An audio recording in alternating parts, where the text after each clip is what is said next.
ini adalah kerja manual. Lagi-lagi kami juga menemukan kasus yang terjadi pada PSI sendiri, antara hitungan batang lidi dengan yang ditulis itu berbeda dan suaranya berkurang.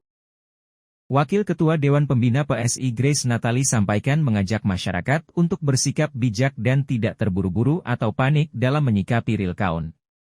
Grace tetap optimis suara partainya bisa terus naik dan menembus ambang batas 4% untuk melenggang ke Senayan. Dengan adanya dugaan data suara tidak sah di TPS ini yang diduga tertukar atau ditukar untuk menjadi ke suara PSI ini kan sedang ramai dibicarakan ya Mbak, mungkin minta tanggapan. Ya, ini terjadi di mana-mana ya, dan mungkin karena tadi ini kan kerja manual.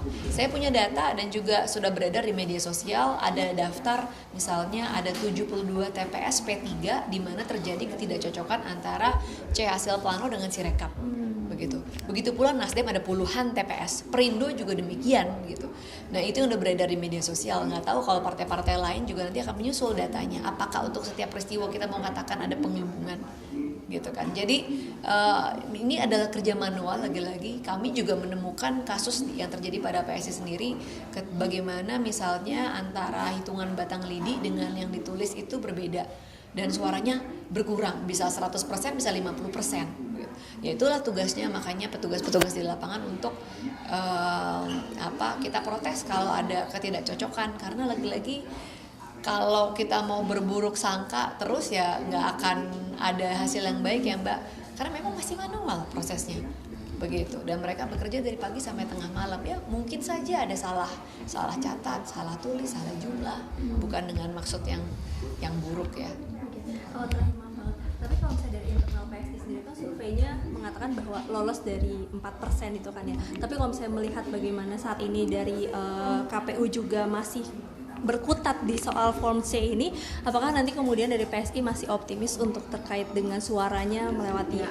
Kami masih optimis karena kan ada beberapa indikasi, antara lain misalnya survei dari banyak lembaga 6 bulan sebelum pemilu itu menunjukkan PSI tren elektabilitasnya naik terus. Bahkan surveinya Kompas yang tidak dirilis entah kenapa PSI 4,4% di sana. Kemudian perolehan suara kami di provinsi, kabupaten, kota juga melonjak tinggi, sangat signifikan di DKI Jakarta. Kemudian di kota-kota ya, di Semarang, di Tangerang, di Banten, di Surabaya, di Papua bahkan naik sampai 300%, di NTT naik sampai 400%, di Maluku naik sampai dengan 600%. Jadi kan memang ini tercermin juga gitu ya, antara intention to vote sebelum pemilu, kemudian juga perolehan suara di DPRD-nya provinsi dan kabupaten kota juga melonjak drastis. Jadi kami masih optimis, kita kawal terus perhitungan real count di KPU.